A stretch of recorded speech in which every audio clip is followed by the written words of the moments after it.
Hello everyone, welcome back to Nisha's Maths Master Class and today I am going to explain Standard 10 to Marathi Grammar. Okay? तर माझ्या विद्यार्थी मित्रांनो आज मी मराठी ग्रामरला सुरुवात करत आहे 10वीच्या.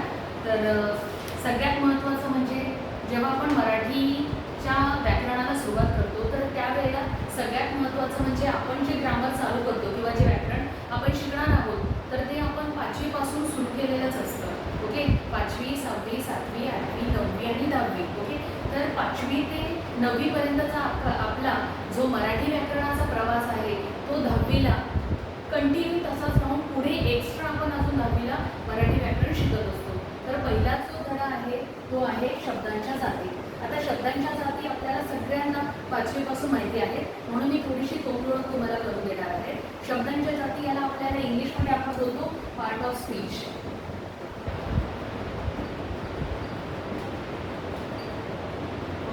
पार्ट्स ऑफ स्पीच, शब्दांच्या जाती. ओके, तर सगळ्यात महत्त्वाचं म्हणजे शब्द म्हणजे काय आपण इथून सुरुवात करूया. तर मित्रांनो, शब्द म्हणजे काय? अनेक अक्षरे. अक्षरे म्हणजे काय? Letters, alphabets. ओके, अनेक अक्षरे, दोन किंवा दोनपेक्षा जास्त जेव्हा अक्षरे एकत्र येतात आणि त्यापासून अर्थपूर्ण जो शब्द जे आपल्याला मिळतं तर त्याला आपण म्हणतो शब्द. ओके, फॉर एक्झाम्पल क, म आणि ळ ही अक्षरं एकत्र आली आणि त्याच्यापासून तयार झाला हा शब्द. तर हे झालं पूर्ण अर्थपूर्ण शब्द. ओके, तर असेच अर्थपूर्ण शब्द जेव्हा एकत्र येतात तर तेव्हा त्याला म्हणतात वाक्य. ओके, वाक्य म्हणजे काय? अर्थपूर्ण शब्दांचा समूह. ओके, कमळ चिखलात उगवते.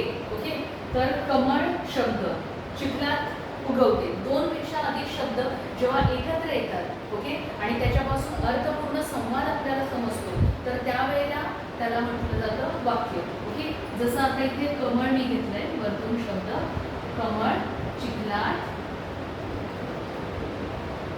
उगवते. कमळ चिखलात उगवते. तर हे दोनपेक्षा जास्त शब्द एकत्र आले आणि याच्यापासून एक अर्थपूर्ण बोध आपल्याला मिळतो तर त्याला म्हटलं जातं वाक्य. ओके, आणि असेच दोनपेक्षा अधिक वाक्य जेव्हा एकत्र येतात तर तेव्हा त्याला आपण म्हणतो उतारा. उतारा म्हणजे काय? दोनपेक्षा अधिक वाक्य एकत्र येऊन मग ती 15 असतील, 5 असतील, 10 असतील आणि एक अर्थपूर्ण जो उतारा तयार होतो वाक्यांचा समूह तर त्या वाक्यांच्या समूहाला आपण म्हणतो उतारा. ओके, आणि असेच अर्थपूर्ण उतारे एकत्र येऊन ओके एक तयार होतो धडा. समजलं मुलांना? तर हे आहे आपलं स्टेप बाय स्टेप. ओके, तर सगळ्यात महत्त्वाचं म्हणजे अक्षर आली, नंतर शब्द आले, शब्दानंतर वाक्य आले, वाक्यानंतर उतारा आला आणि उतारानंतर आला आपला धडा किंवा आपण त्याला म्हणतो पाठ. ओके, तर अशाच शब्दांच्या जाती आपल्याला याच्यामध्ये शिकायच्या आहे. तर सगळ्यात महत्त्वाचं म्हणजे आपण सुरुवात करूया पहिल्यापासून जे आपण 5वीला शिकलो आहोत. तर ते पहिलं आहे म्हणजे नाम. आता नाम एकदम सोपं, इझी, अगदी कोणालाही माहिती असेल. नाम, नामाला काय म्हणतात इंग्लिशमध्ये? नाम. तर नाम म्हणजे काय?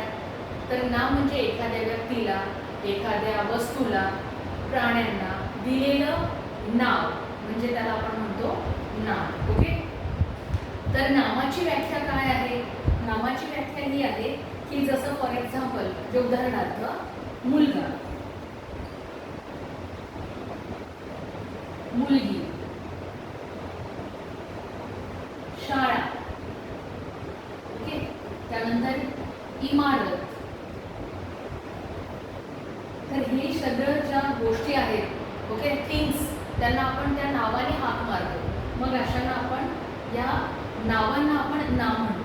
जसं फॉर एक्झाम्पल आता हे आहे डस्टर, हा आहे मार्कर. ठीक आहे, आपण मराठीमध्ये त्याला लेखणी म्हणतो. लेखणी म्हणजे पेन. ठीक आहे, तर ह्या सगळ्यांना नाम म्हटलं जातं आणि या नामाचे आपल्याला प्रकार अभ्यासायचे आहे. तर सगळ्यात महत्त्वाचं पहिला नामाचा प्रकार आहे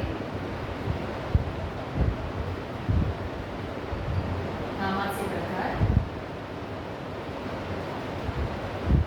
तर पहिला आहे सामान्य नाम ज्याला आपण इंग्लिशमध्ये म्हणतो कॉमन नाम.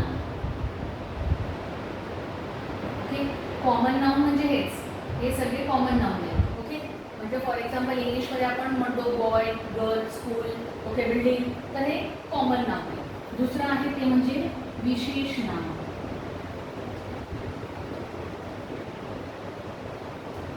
त्याला आपण इंग्लिशमध्ये म्हणतो प्रॉपर नाउन. प्रॉपर नाउन म्हणजे एखाद्या नामाला आपण प्रॉपर किंवा एक विशिष्ट नावाने ओळखतो, बरोबर. जसं फॉर एक्झाम्पल शाळा, शाळेचं नाव, ओके. त्यानंतर मुलगी, मुलीचं प्रॉपर नाव, इमारत, इमारतीचं नाव. तर अशा पद्धतीने विशेष नाम म्हणजे त्या नावाला प्रॉपर किंवा विशिष्ट नावाने आपण ओळखतो, तर त्या नावांना म्हटलं जातं विशेष नाम. जसं शाळा, तर शाळेसाठी साई इंग्लिश शाळा, साई इंग्लिश स्कूल, तर हे एक शाळेचं नाव आहे. ओके, तर ते आपण साई इंग्लिश स्कूल, तर साई इंग्लिश स्कूल, तर हे आपण विशेष नामामध्ये बोलू शकतो. ठीक आहे. त्यानंतर तिसरं आहे ती म्हणजे समूहवाचक नाम.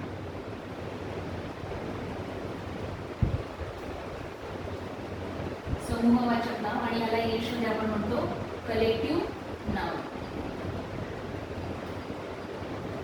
कलेक्टिव्ह नाउन म्हणजे कलेक्शन. ओके, जसं क्लस्टर ऑफ स्टार्स आपण इंग्लिशमध्ये बोलतो, म्हणजे चांदण्यांचा झुपका, ते मराठीत झालं. तर झुपका हा जो वर्ड आहे हा आहे कलेक्टिव्ह नाउन, म्हणजे हा आहे समूहवाचक शब्द, ज्याच्यातून आपल्याला कलेक्शन समजतं, समूह समजतो. अशा शब्दाला किंवा अशा नावाला समूहवाचक किंवा समूहदर्शक शब्द किंवा समूहदर्शक नाम असे म्हटले जाते. ओके, जसं फॉर एक्झाम्पल बुके, फुलांचा गुच्छ, बरोबर. तर तो एक फुल नाही आहे, भरपूर फुलं मिळून जो बुके तयार होतो, तर त्याला बुके इंग्लिश शब्द आहे आणि मराठीमध्ये आपण त्याला म्हणतो फुलांचा गुच्छ. त्यानंतर पेपर, सपोज फॉर एक्झाम्पल पेपर्सचे बंडल असतात. ओके, तर कागदांचा बंच, ओके, पेपर्सचा बंच, आलं लक्षामध्ये. तर ह्याला असं समूहवाचक नाम म्हणजे समूह ज्याच्यातून आपल्याला कलेक्शन कळतं. जसा हरणांचा कळप, माणसांचा घोळका, माणसांची गर्दी, तर गर्दी, घोळका, हे असे जे शब्द आहेत. ओके, तर या शब्दांना समूहवाचक नाम म्हणून ओळखलं जातं. त्यानंतर चौथं आहे ते म्हणजे भाववाचक नाम.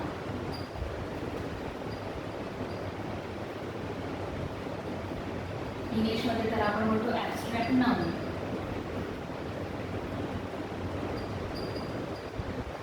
ॲब्स्ट्रॅक्ट नाउन म्हणजे आता भाव, भाव म्हणजे त्या फिलिंग्स. ओके, आता सगळ्यात महत्त्वाचं म्हणजे आपल्याला सपोज जर आनंद झाला, ओके, तर तो आनंद आपण आपल्या चेहऱ्यातून दाखवतो, आपण एक्सप्रेस करतो आपल्या फिलिंग्स, म्हणजे तो आपला भाव असतो.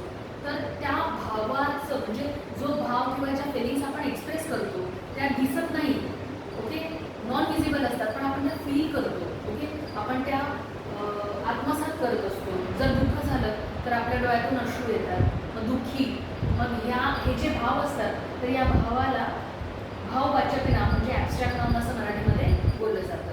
तर फॉर एक्झाम्पल मातृत्व, मातृत्व म्हणजे मदरहूड इंग्लिशमध्ये बोलतात आणि मराठीत त्याला आपण मातृत्व म्हणतो. मातृत्व हे जे आहे हे जसं आईचं मातृत्व, ओके, त्यानंतर लहानपण म्हणजे चाइल्डहूड. तर हे जे भाव आहेत, ओके, आनंदी म्हणजे हॅपीनेस, दुःखी म्हणजे सॉरो. तर ह्या ज्या गोष्टी आहेत किंवा हे जे भाव आहेत हे ज्या शब्दांद्वारे एक्सप्रेस होतात तर त्यांना म्हटलं जातं भाववाचक किंवा ॲब्स्ट्रॅक्ट नाम. ओके, तर हे 4 मुख्य प्रकार तुम्हाला 10वीसाठी खूप महत्त्वाचे आहेत. 9वीला सुद्धा सेम आहे आणि 10वीला सुद्धा सेम आहे. तर अशा प्रकारे रोज मी एक एक टॉपिक तुम्हाला शाळा सुरू होण्यापूर्वीपर्यंत टाकून मराठी ग्रामर पूर्णपणे कंप्लीट करेन. तर अशाच पद्धतीने जर तुम्हाला अजून वाटत असेल की माझ्याकडून अजून काही याच्यामध्ये इम्प्रूव्हमेंट व्हावे मराठीचे शिकवता माझ्या कमेंट बॉक्समध्ये तुम्ही टाकू शकतात, मला लिहू शकतात, मला सजेशन देऊ शकतात. कारण मी आतापर्यंत फक्त मॅथ्स इंटेलिजंटवरच व्हिडिओज बनवले. मी आता मराठीमध्ये व्हिडिओ बनवायला सुरुवात केली तर मला माहिती आहे भरपूर काही चुका होत असतील, तरी चुकांबद्दल क्षमस्व. आणि जर काही तुम्ही सजेशन देणार असाल त्याविषयी तर माझ्या कमेंट बॉक्समध्ये मला नक्की लिहून कळवा. आणि जर तुम्हाला व्हिडिओ आवडला असेल तर तेही माझ्या कमेंट बॉक्समध्ये टाकून मला कळवा. धन्यवाद.